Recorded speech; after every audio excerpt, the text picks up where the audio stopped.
Hello साथियों, एक बार फिर से आपका वाईफाई वाईफाई 9 क्लासेज में स्वागत है। चैनल को सब्सक्राइब करें। सभी को राधे राधे, जय श्री कृष्णा। हमने कल बात कर ली थी पाचन तंत्र में मुख गुहा का अध्ययन कर लिया था। मुख गुहा में हमने दांतों का अध्ययन कर लिया, जीभ का अध्ययन कर लिया और यवला का अध्ययन कर लिया और लार ग्रंथियों का अध्ययन कर लिया। उसके बाद हमने क्या रह गई थी? उसके बाद रही ग्रसनी। क्या? ग्रसनी। पाचन तंत्र में अगला है ग्रसनी। क्या है ग्रसनी? ग्रसनी क्या है? ग्रसनी एक वायु, भोजन तथा वायु का एक उभयनिष्ठ मार्ग है। यानी भोजन तथा वायु का क्या है? उभयनिष्ठ मार्ग है। यानी इसी से ग्रसनी है जो वायु, जो मतलब श्वास नलिका है उसके ऊपर ऐसे ग्रसनी श्वास नलिका के जस्ट पास में होता है। इसीलिए भोजन तथा वायु का एक उभयनिष्ठ मार्ग है। इसमें मतलब कोई भी पाचक ग्रंथियां नहीं पाई जाती। ग्रसनी में कोई भी पाचक ग्रंथियां नहीं पाई जाती। इसलिए ग्रसनी में भोजन का मतलब क्या होता है कि मुख गुहा से भोजन ग्रसनी में आया। ग्रसनी का काम यही है कि कर्माकुंचन गतियों द्वारा भोजन को ग्रसनी से ग्रसिका तक पहुंचाने का काम किसका है? ग्रसनी का। और ग्रसनी में क्या है? ग्रसनी में जो श्वास नलिका है उसके ऊपर एक ढक्कन रहता है जिसे क्या कहेंगे? एपिग्लोटिक। एपिग्लोटिक।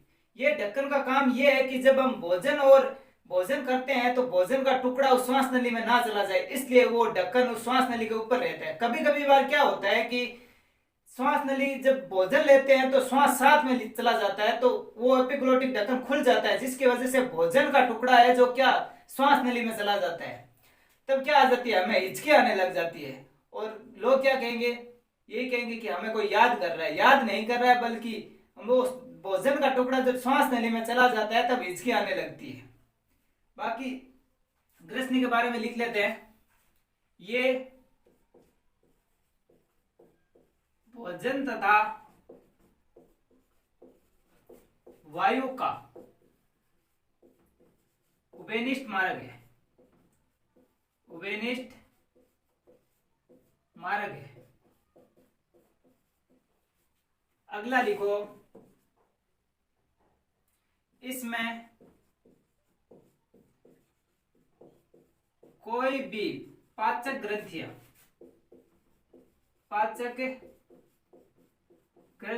नहीं पाई जाती।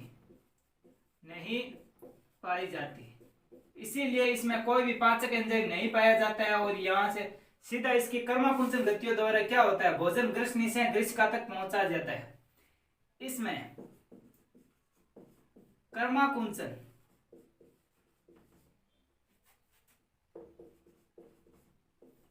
गति द्वारा भोजन को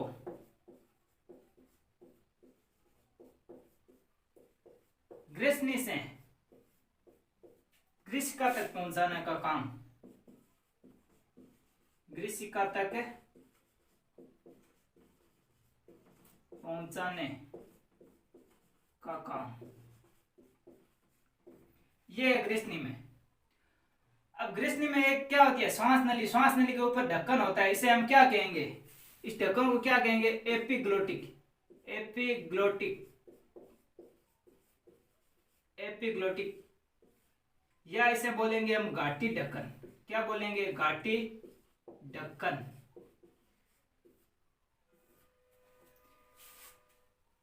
लिखो इसके बारे में। जब भोजन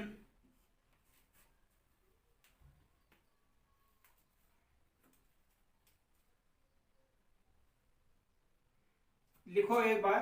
भोजन को श्वास नली में जाने से, भोजन को श्वास नली में जाने से रोकता है। कौन? एपिग्लोटिक। ये ढक्कन क्या होता है? जब भोजन लेते हैं तब ये ऊपर आ जाता है और भोजन सीधा क्या चला जाता है? ग्रसनी में चला जाता है।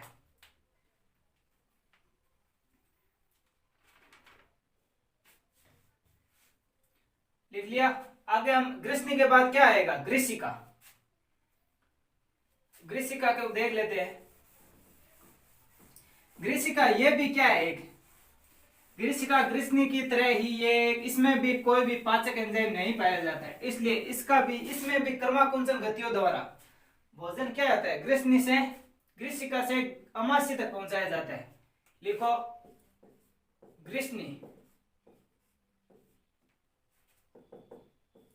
इसमें भी कोई पाचक एंजाइम नहीं पाया जाता है, इसलिए भोजन को ग्रीसनी से अमाशय तक पहुंचाने का काम किसका है, कर्माकुंचन गतियों द्वारा भोजन को ग्रीसिका से भोजन ग्रीसनी तक पहुंचाया जाता है, ग्रीसनी से अमाशय तक पहुंचाया जाता है। इस दोनों के बीच में कोई भी पाचन प्रक्रिया नहीं होती है। जब पाचन ग्रंथियां नहीं पाई जाएगी तो पाचन प्रक्रिया भी नहीं होगी, पाचक एंजाइम भी नहीं पाया जाएगा। देखो भोजन को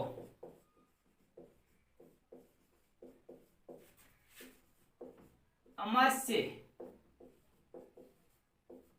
तक पहुंचाने का कार्य किसका है, ग्रीसिका का। इसमें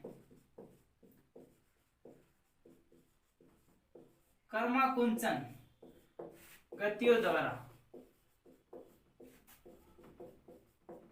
भोजन को ग्रीसिका से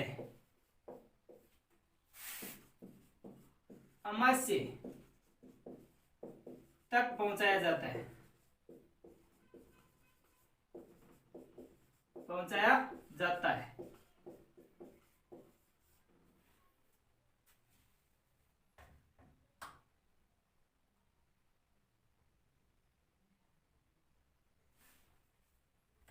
लिख लो। अब बात करते हैं हम अमावस्या की। किसकी, अमावस्या की।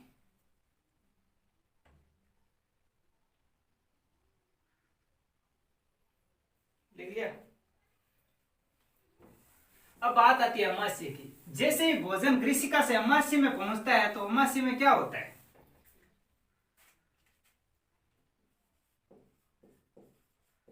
अमावस्या ये है हमारा अमावस्या। इतना सा चित्र बनाता हूं एक बार।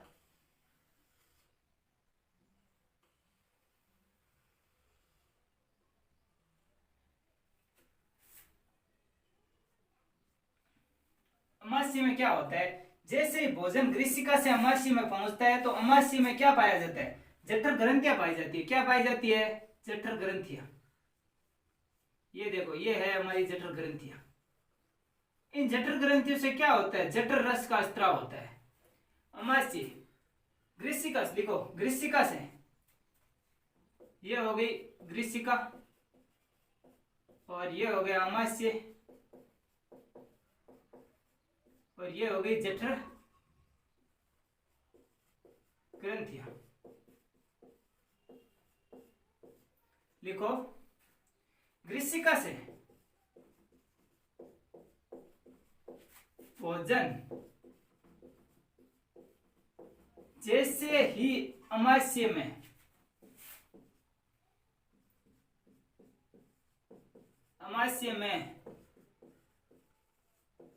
पहुंचता है तो अमावस्या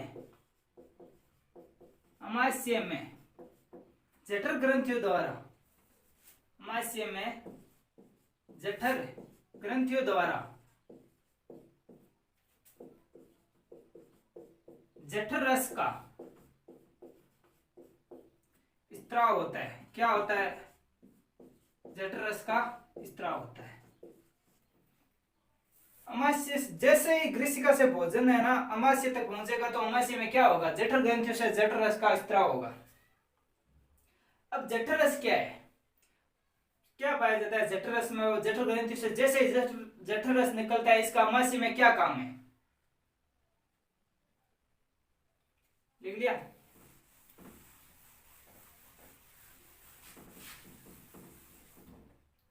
जठर ग्रंथियों से क्या निकलता है, जठर रस।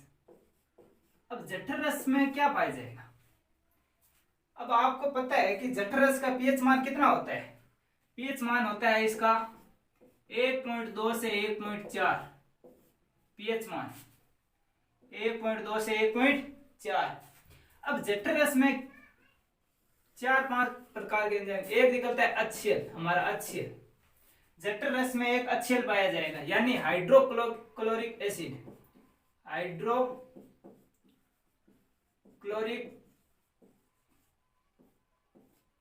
एसिड। जठर रस में एक हाइड्रोक्लोरिक एसिड पाया जाएगा। एक पाया जाएगा हमारा पेप्सिनोजन, एक क्या पाया जाएगा, पेप्सिनोजन। और एक क्या पाया जाएगा, एक पाया जाएगी श्लेष्मा, क्या, श्लेष्मा। और एक पाया जाएगा हमारा गैस्ट्रिक लाइपेज, गास्टिक लाइपेज। और एक पाया जाएगा रेनिन, क्या, रेनिन। ये जठर रस में पाया जाता है। एक पाएगा HCl, पेप्सिनोजन, श्लेष्मा, गैस्ट्रिक लाइपेज और रेनिन। ये जठर रस में पाए जाते हैं। अब इनका काम अलग अलग है, हमको इनको अलग अलग पढ़ेंगे। HCl को पढ़ेंगे, HCl का क्या काम होता है अमाशय में, और पेप्सिनोजन का अमाशय में क्या काम होता है, श्लेष्मा का अमाशय में क्या काम होता है, गैस्ट्रिक लाइपेज का क्या काम होता है और रेनिन का क्या काम होता है। इनको अलग अलग देखते हैं, अलग अलग अध्ययन कर लेते हैं। HCl hydrochloric acid. आपको पता है कि HCl एक बहुत ही भयानक एसिड है, अम्ल है। यानी इसके द्वारा अगर हम इसको त्वचा भी लगा दिया जाए ना, तो एक बार इसकी त्वचा भी जल जाती है HCl से। फिर भी अमाशय की दीवारें इतनी नाजुक होती है, फिर भी नहीं जलती है। क्यों? क्योंकि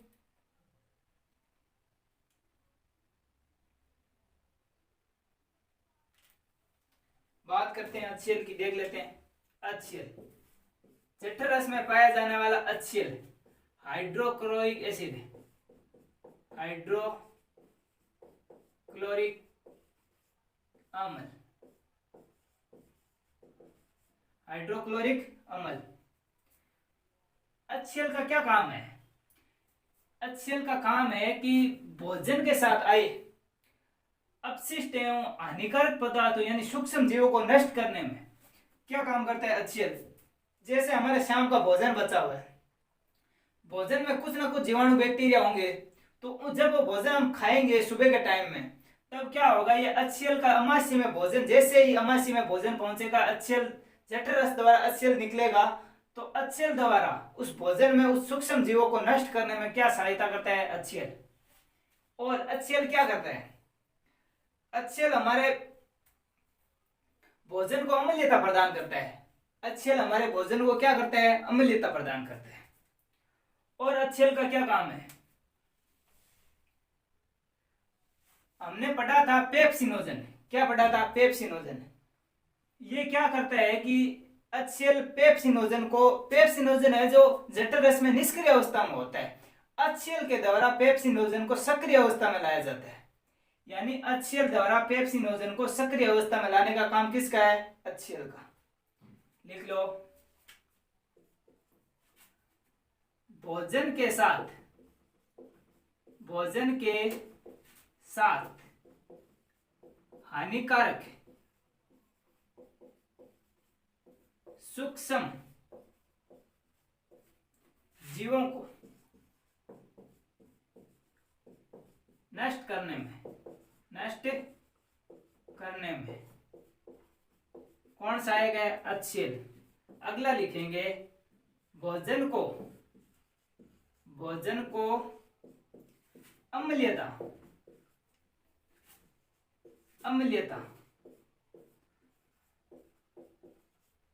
प्रदान करने में, भोजन को अम्लीय बनाने में सहायक कौन है, HCl। अगला क्या है, पेप्सिनोजन को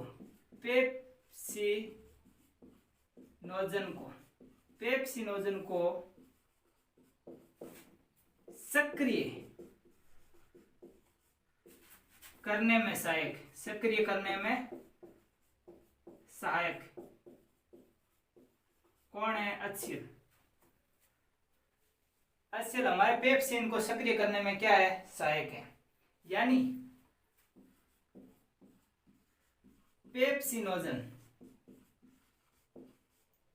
जब HCl यानी पीएच मान कितना है 1.2 से 1.4। जब HCl की उपस्थिति में पेप्सिनोजन जब बनेगा क्या होगा, पेप्सिन। क्या बन जाएगा, पेप्सिन। उतार लीजिए।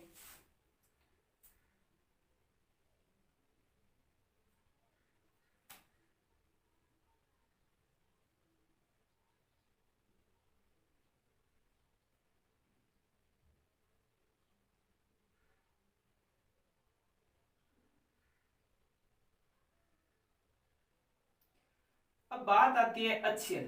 अगर अमाशय की दीवारों में मान लीजिए HCl क्या करता है, लिख लिया।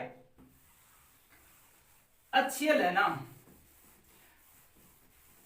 अमाशय की रक्षा कैसे होती है HCl से। अमाशय में अमाशय की दीवारों पे एक झिल्ली लगी होती है, उस झिल्ली को क्या कहेंगे, श्लेष्म झिल्ली। यानी अमाशय होता है ना हमारा, ये अमाशय की ये दीवार है, चार दीवारों पे क्या होता है, श्लेष्म झिल्ली होती है, यानी पीले रंग की गाढ़ी झिल्ली होती है, जिससे जैसे ही जठर रस से हमारा HCl स्त्रावित होगा तो ये झिल्ली द्वारा उसको अमाशय की दीवारों पे टकरने नहीं दिया जाएगा, जिससे क्या होता है कि HCl इस अमाशय की दीवारों पे नुकसान नहीं पहुंचा पाता है।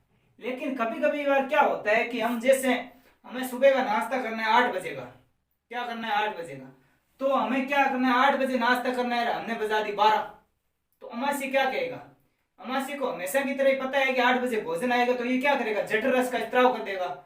जैसे जठर रस का स्त्राव होगा तो उस जठर रस में क्या निकलेगा, HCl निकल जाएगा।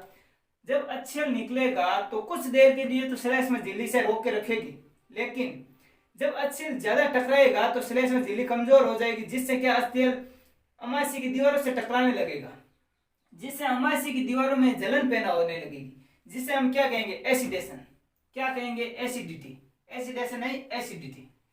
यानी अमाशय की दीवारों से बात करते हैं हम एसिडिटी, यानी अम्लीयता।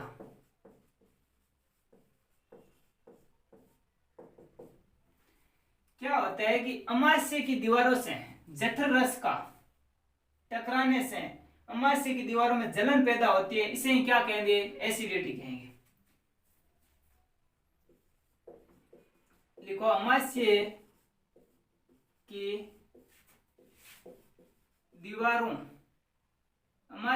दीवारों से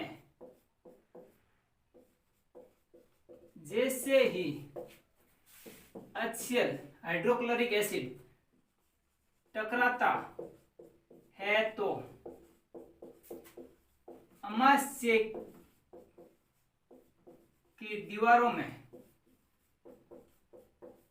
जलन पैदा होती है। क्या होती है, जलन पैदा।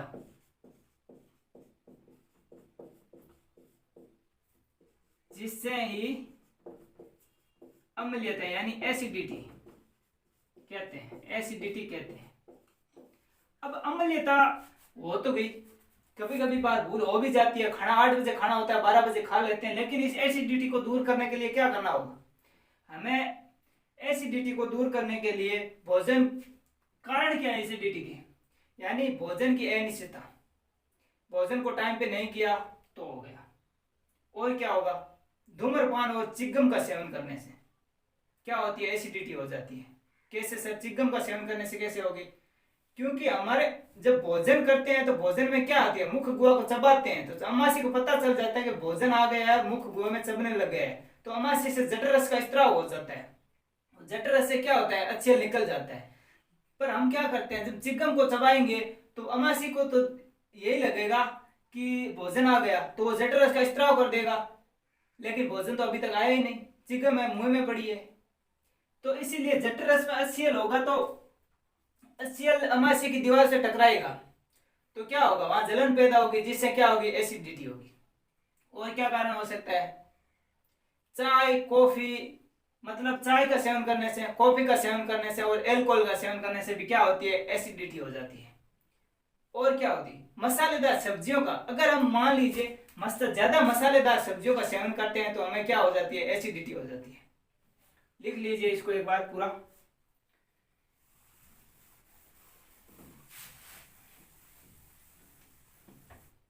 ठीक है, एसिडिटी के कारण,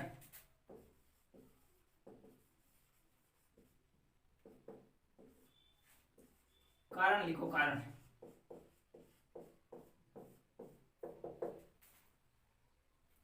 भोजन की अनिश्चितता, यानी समय पे भोजन नहीं करना। अगला लिखो, धूम्रपान वे चिगम के सेवन से क्या हो जाती है, एसिडिटी हो जाती है। अगला लिखो, चाय, कॉफी वे एल्कोहल के अधिक सेवन से क्या हो जाती है, एसिडिटी हो जाती है। अगला लिखो, ज्यादा मसालेदार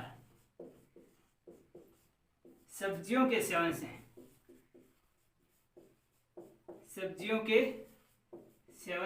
क्या हो जाती है, एसिडिटी। बात होगी हमारे जठरस में, हमारी बात हो गई HCl की। लिख लीजिए, हमारे जठरस में बात हो गई HCl की। अब HCl में एसिडिटी का कारण है, तो एसिडिटी को मिटाने के लिए उपाय भी होगा। इसको क्या करते हैं हम, कभी कभी बार क्या हो जाता है, घर में एसिडिटी हो जाती है किसी बच्चे को, तो घर वाले क्या कहते हैं कि इनो का सेवन करो। किसका, इनो का सेवन करो। तो इनो क्या है, इनो एक एंटी एसिडिटी है, यानी ये जो प्रति अम्ल के रूप में दुर्बल क्षार है, यानी HCl मतलब अम्ल और क्षार की अभिक्रिया है जो अति शीघ्र होती है, इसीलिए कहा जाता है इनो 6 सेकंड में काम करता है। सबसे तीव्र अभिक्रिया किसकी होती है, अम्ल और क्षार की। लिख लिया। अगला लिखो आप इसको, एसिडिटी को दूर करने की, एसिडिटी को दूर करने की, इससे एंटी एसिड यानी प्रति अम्ल, क्या, प्रति अम्ल का उपयोग किया जाता है। एसिडिटी को दूर करने के लिए प्रति अम्ल का उपयोग किया जाता है, उपयोग किया जाता है। एंटी एसिड में क्या आएगा, MgO4 की ऑल्टवाइज, यानी magnesium hydrochloric, magnesium hydroxide, MgO2, magnesium hydroxide. क्या होता है, milk of magnesium,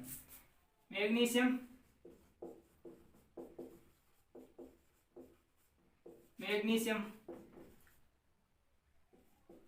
hydroxide,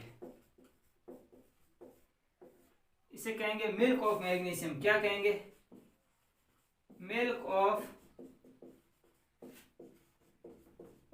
magnesium.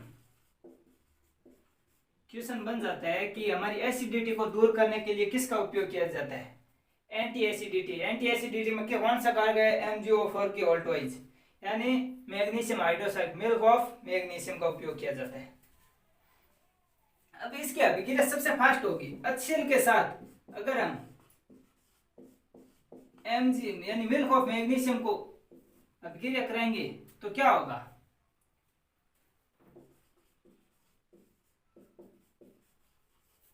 सबसे तीव्र गति की अभिक्रिया है, सबसे तीव्र गति की अभिक्रिया है। क्वेश्चन एग्जाम में पूछ लिया जाए सबसे तीव्र गति की अभिक्रिया, तो आप ऑप्शन में अगर यह हो तो यह करते हो, यह सबसे तीव्र गति की अभिक्रिया होती है।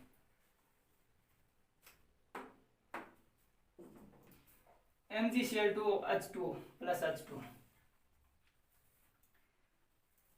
अब जठर रस में हमने HCl की बात कर ली, अगली बात करते हैं पेप्सिनोजन। किसकी? पेप्सिनोजन।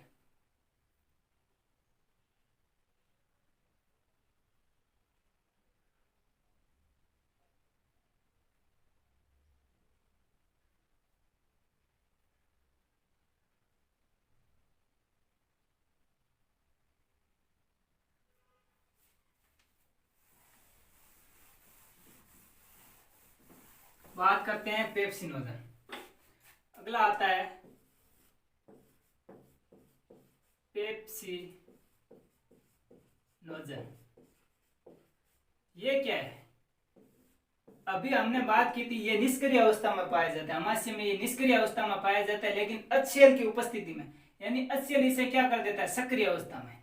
ये लिख लो, ये निष्क्रिय अवस्था में पाया जाता है, निष्क्रिय अवस्था में होता है, निष्क्रिय अवस्था में होता है।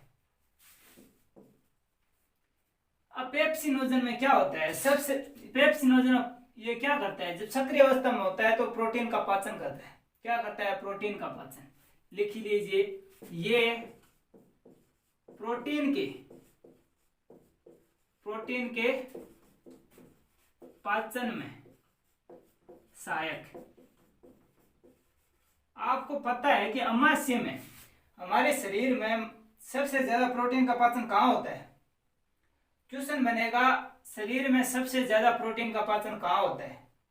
आपका उत्तर होगा अमाशय में, क्योंकि अमाशय में जठर रस में पेप्सिनोजन पाया जाता है। ये क्या करता है? प्रोटीन का पाचन करता है, इसलिए अमाशय में सर्वाधिक प्रोटीन का पाचन होता है। लिख लीजिए, हमारे शरीर में सर्वाधिक प्रोटीन का पाचन, सर्वाधिक प्रोटीन का पाचन अमाशय में होता है। किस में होता है? अमाशय में, अमाशय में होता है। अब क्या है? प्रोटीन है, प्रोटीन किसकी उपस्थिति में?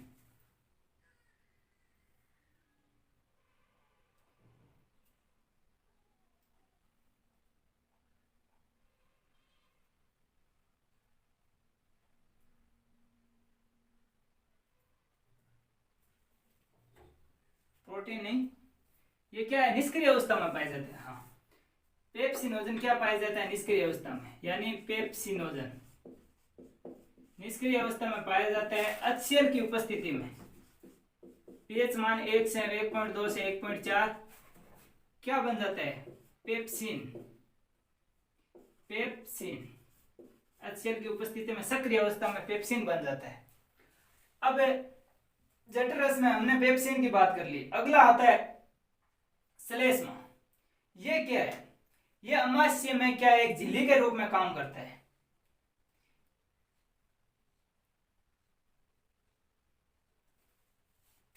देखते हैं क्या है। श्लेष्मा गाढ़े पीले रंग का पदार्थ होता है जो अमाशय की दीवारों से चिपका रहता है। जब ये इसमें HCl स्त्रावित होता है, उससे अमाशय की दीवारों को रक्षा करता है, यानी श्लेष्मा।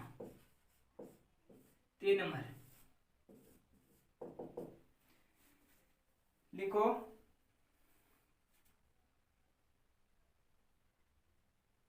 ये पीले रंग का गाढ़ा पदार्थ होता है, गाढ़ा पदार्थ होता है। ये पीले रंग का गाढ़ा पदार्थ होता है। ये अमाशय की दीवारों पर चिपका रहता है,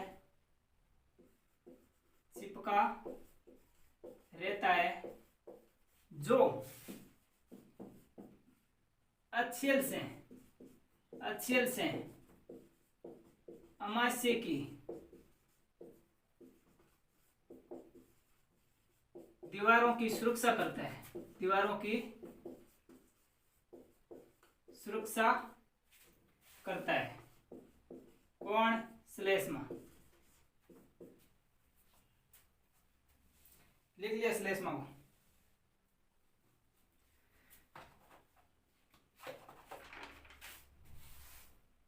अब अगली बात करेंगे हम, श्लेष्मा के बाद क्या आएगा? गैस्ट्रिक लाइपेज, यानी गैस्ट्रिक लाइपेज। ये क्या है?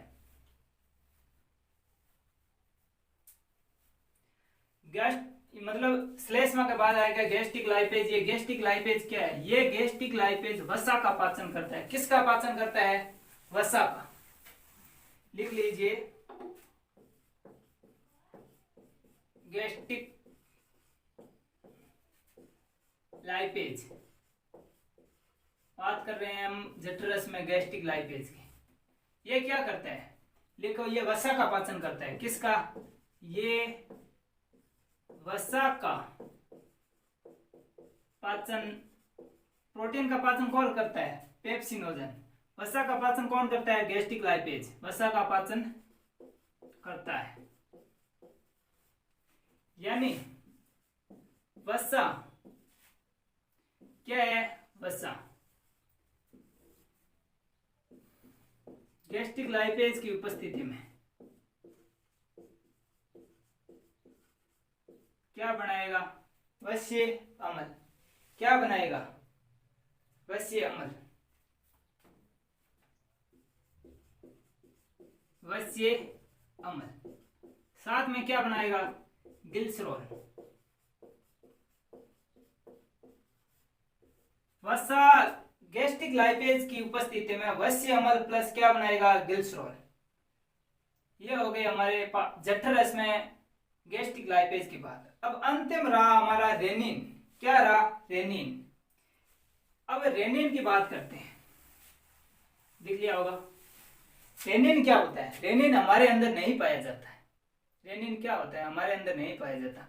रेनिन होता है, ये छोटे बच्चों में पाया जाता है। यानी जब हम बाल्यावस्था में थे उस वक्त हमारे अंदर रेनिन पाया जाता था। रेनिन का क्या काम है? रेनिन जो माँ के दूध में क्या पाया जाता है? Casein protein. क्या पाया जाता है? Casein protein. कैसिन प्रोटीन के पाचन में सहायक कौन है? रेनिन। कैसिन प्रोटीन के पाचन में सहायक है रेनिन। क्योंकि हम जब बच्चे थे तभी तक माँ का दूध पीते थे और उस वक्त हमारे अंदर क्या थी? कैसिन प्रोटीन थी। और उसी कैसिन प्रोटीन को पचाने के लिए हमें किसकी जरूरत होती थी? रेनिन की। लिख लीजिए,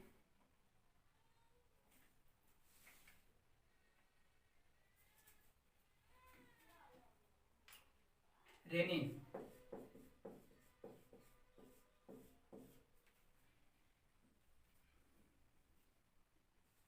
लिखो, ये बच्चों में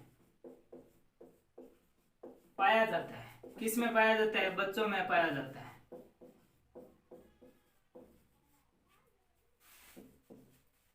माँ के दूध में,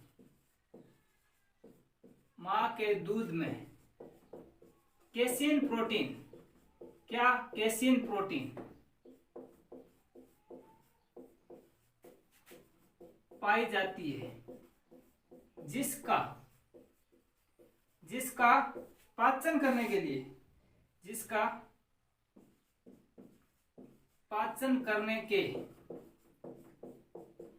लिए रेनिन यानी कैसिन प्रोटीन है, जो क्या होगी? रेनिन की उपस्थिति में।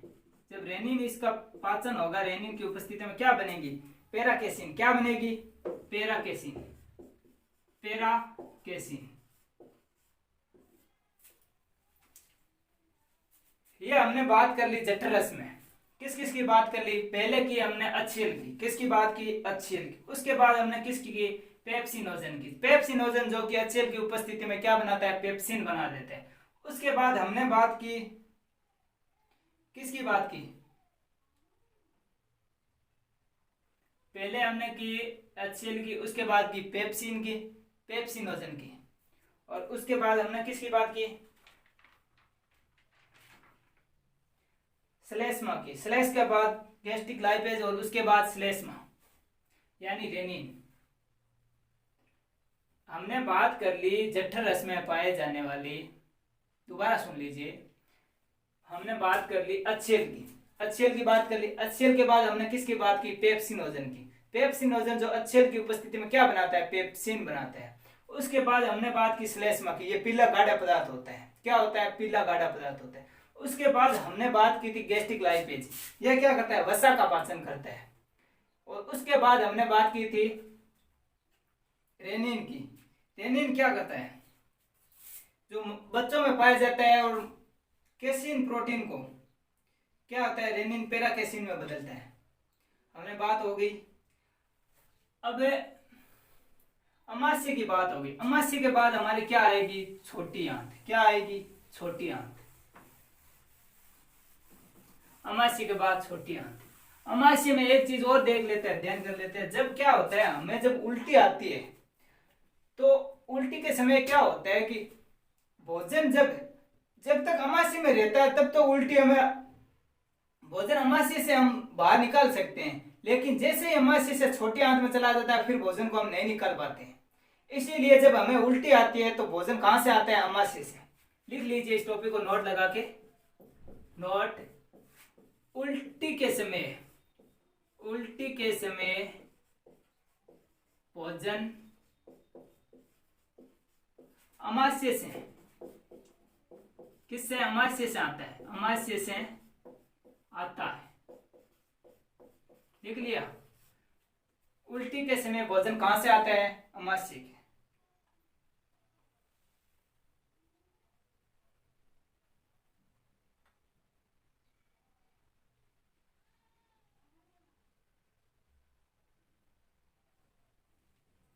अब बात करते हैं हम छोटी आंत की। बात करते हैं छोटी आंत की। अगला छोटी आंत। छोटी आंत और बड़ी आंत। छोटी आंत और बड़ी आंत। होता क्या है? नाम में अलग अलग है लेकिन है ऐसा नहीं। देख लेते हैं एक बार। हम सीधा छोटी आंत का चित्र बना रहा हूं एक बार, सीधा यहीं से छोटी आंत से।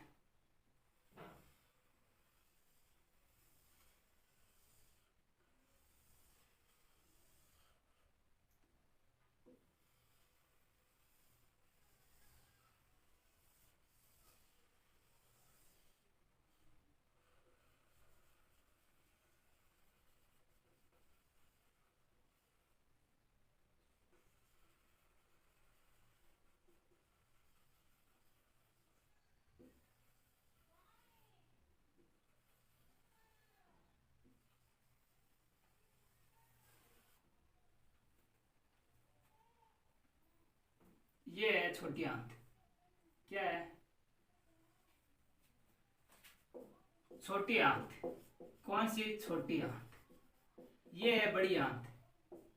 बड़ी आंत। छोटी आंत की लंबाई बड़ी आंत से क्या होती है? ज्यादा होती है। कैसे? ये छोटी आंत की लंबाई बड़ी आंत से ज्यादा होती है, लेकिन नाम में फर्क अलग है। छोटी आंत लंबाई ज्यादा, बड़ी आंत लंबाई कम। नाम छोटा है लेकिन आंत बड़ी है, लंबी है। लेकिन इसका नाम किसके आधार पर रखा गया? नाम इसकी गुहा के आधार पर रखा गया, यानी इसकी गुहा के आधार पर रखा गया नाम। यानी छोटी आंत की गुहा की चौड़ाई क्या होती है? कम होती है, जबकि बड़ी आंत की गुहा की चौड़ाई क्या होती है? ज्यादा होती है। इसलिए इसका नाम रखा गया है बड़ी आंत।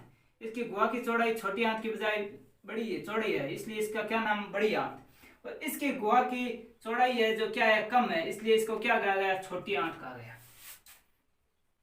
अब छोटी आंत को 3 भागों में बांटा है। कितने भागों में? 3। समझने की कोशिश करते हैं। डीजे आया। क्या आया? डीजे आया। नाम याद करने का तरीका है चाचा चाची और ये और CCR। डीजे, डीजे आया। चाचा चाची रमेश। चाचा चाची रमेश। डीजे को देखने आ गए। अब बड़ी आंत को 3 भागों में और छोटी आंत को भी 3 भागों में बांटा गया।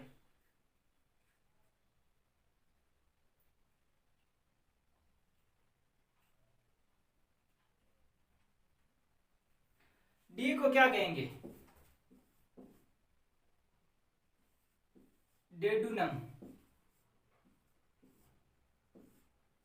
जेजुनम, और इसको इमुलन क्या कहेंगे?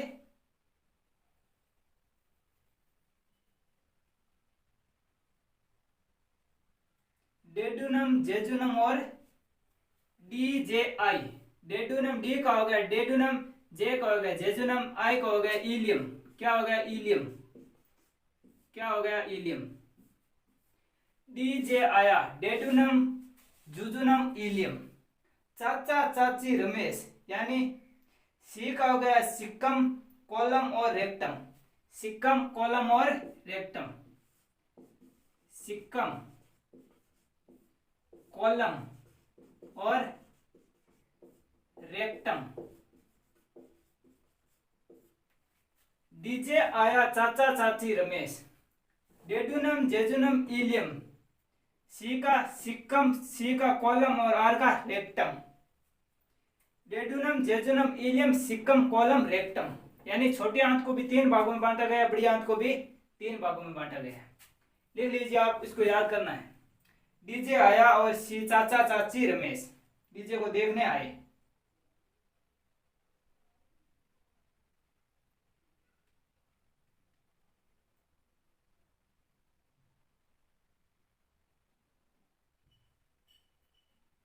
लिख लिया?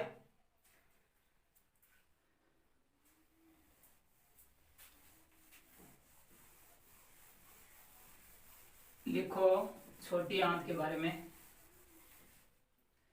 छोटी आंत, छोटी आंत की लंबाई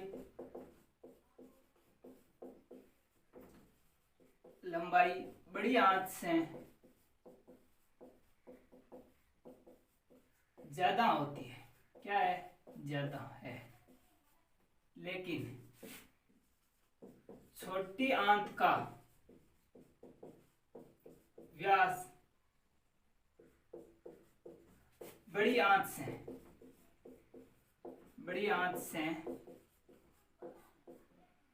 कम है। छोटी आंत की लंबाई बड़ी आंत से ज्यादा है और छोटे आंत का व्यास बड़ी आंत से कम है।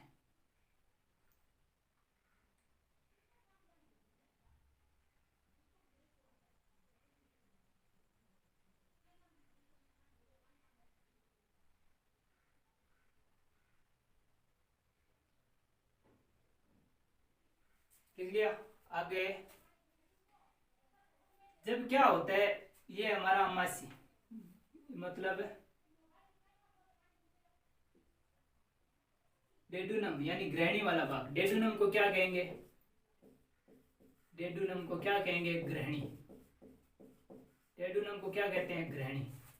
यानी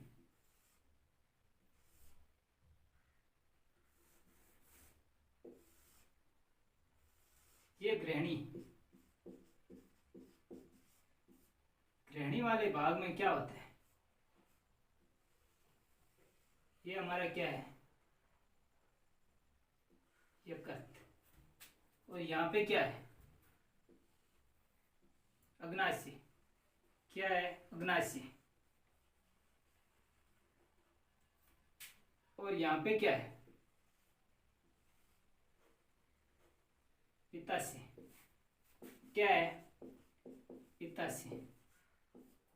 यकृत। ये क्या है? अग्नाशय। होता क्या है कि जब भोजन है ना, यहां से क्या आएंगे? भोजन जैसे ही आएगा तो यकृत यानी पित्ताशय से क्या होगा? पित्त रस का स्त्राव होगा। क्या होगा? पित्त रस का स्त्राव होगा। और इधर अग्नाशय से क्या होगा? अग्नाशय रस का स्त्राव होगा। यहां से अग्नाशय रस का स्त्राव होगा, पित्त रस से पित्त रस का स्त्राव होगा। जब भोजन यहाँ आएगा तो क्या होगा? तीनों एक साथ मिल जाएंगे। यानी पित्ताशय से जब पित्त रस का स्त्राव हुआ और अग्नाशय से अग्नाशय रस का स्त्राव हुआ और भोजन जब इन तीनों के साथ मिल जाएगा तो इसे हम क्या कहेंगे? इसे कहेंगे सक्कस एटेरिकेसिस। इसको क्या कहेंगे? सक्कस एटेरेकेसिस, क्या कहेंगे, सक्कस एटेरेकेसिस। यानी जब पित्ताशय से पित्त रस और अग्नाशय से अग्नाशय रस भोजन जब इसके साथ मिल जाता है तो इसे क्या कहेंगे, सक्कस एटेरेकेसिस। क्या कहेंगे, सक्कस एटेरेकेसिस। लिखो छोटी हाथ में, आप लिखो, जब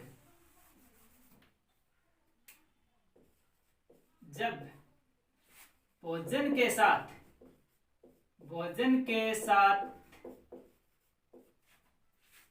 पित्ताशय से पितरस, क्या पितरस, वे अग्नाशय से अग्नाशय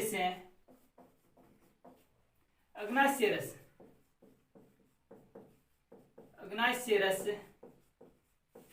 मिलता है तो इसे क्या कहेंगे, सक्कस, क्या कहेंगे, सक्कस एरोटोकेसिस। क्या कहेंगे, सक्कस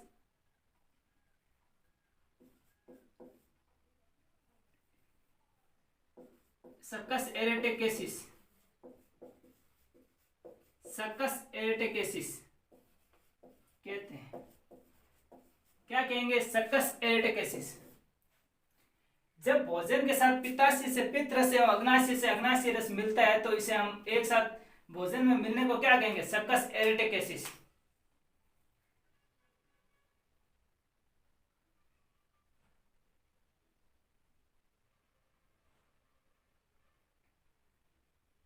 अब बात कर ली हमने छोटी आंत की, बाकी हम कल देखेंगे।